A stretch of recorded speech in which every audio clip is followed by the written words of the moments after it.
Welcome to our big charity chat. This morning we are with the lovely Naomi from Diverse Abilities, one of Subu's kind of local charity partners. I actually went to Bournemouth University, so I graduated about 3 years ago now, nearly 4. I was part of the RAG Society whilst I was there.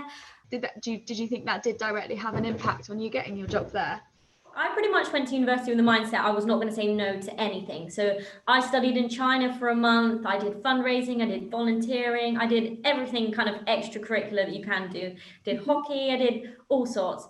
And when I go to employers, every interview I've gone to since leaving university, I've got the job.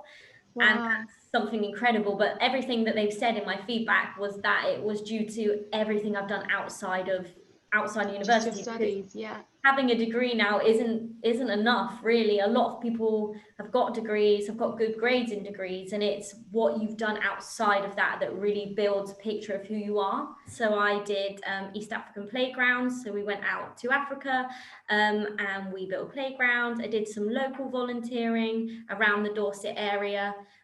Climbed Kilimanjaro for Hope for Children. So yeah, I've done lots of bits and bobs over my time and decided that I wanted my 9 to 5 to go towards doing something good. And that's kind of where I'm at now. So I deal with the corporate and the community fundraising so that we can raise vital funds to keep doing what we do. We support many adults, children and families across Dorset with anything we possibly can, basically. So we have our specialist disability school downstairs.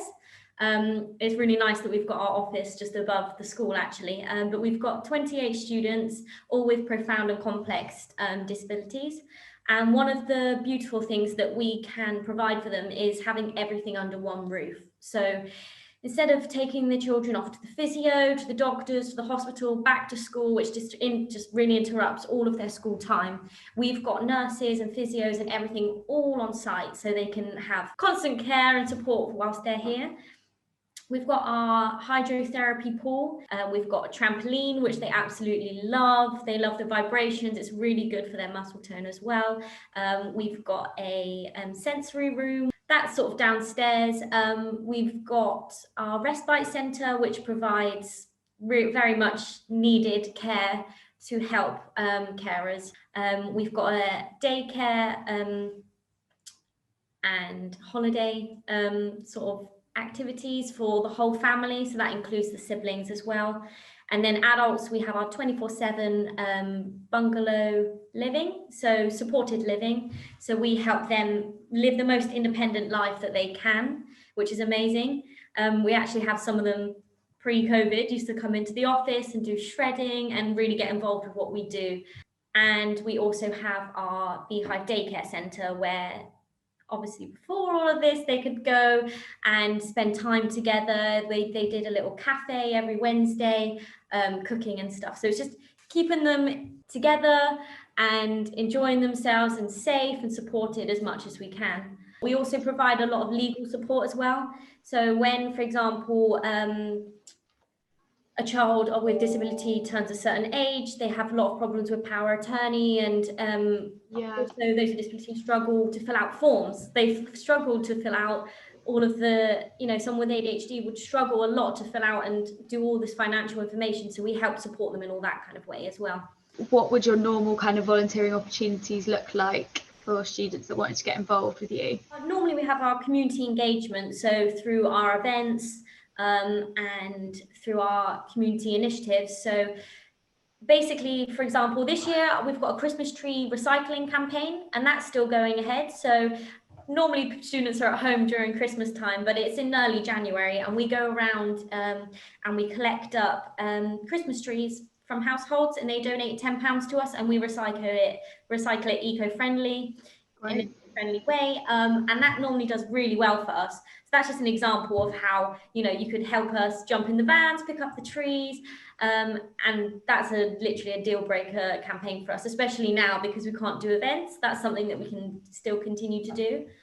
Next year we'll have, for example, our rugby lunch, hopefully our neon run, our gala ball, and it's just helping out at those in any way you can.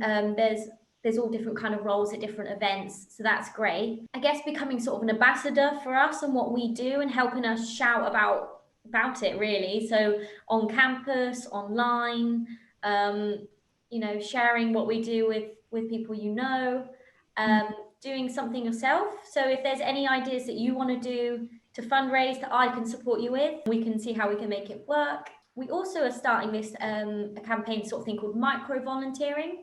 So it could be like, for example, doing a little research project for us, or writing a blog on something that's going to raise awareness. Absolutely. That sounds like a really, really good opportunity for students, definitely. It would also be really good to hear about if you've got kind of some of the fundraising events and challenges that you put on, just to give some inspiration to students and to our clubs and societies as well that might want to get involved and support local charities, or yourselves. Well, you can do a lot actually in the UK now, which is great. I think people are thinking a lot more out of the box as to what challenges you can do in the UK. The thing with Diverse Abilities is it's a local area, it's Dorset, it's only here, and I think it's amazing to do things around the area, either where you're from or where you go to university, because you're having an impact on your local community then. So if you've ever thought about wanting to do something to push you past your breaking point, or to challenge yourself, I would say definitely do it for charity, because one, it holds you accountable, you have to do it. Yeah, and there's no chickening out. It's really good when you sign up and then you feel, oh my god, I'm actually going to have to do this. Some of the challenges that I've done in the past have been honestly life-changing, and like one of the best things I've ever done, and probably will ever get the chance to do.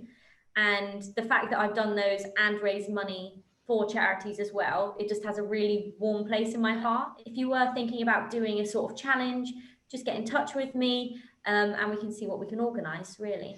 Perfect. Well, I cannot thank you enough, Naomi, for your time this morning. It's really, really interesting, really great to learn more about Diverse Abilities and to hear about your story as well, and coming from sort of BU as well, and your fundraising journey as well. Really, really good. And I think hopefully that will help to motivate and inspire lots more students. Awesome. Thank you so much. Thank you so much.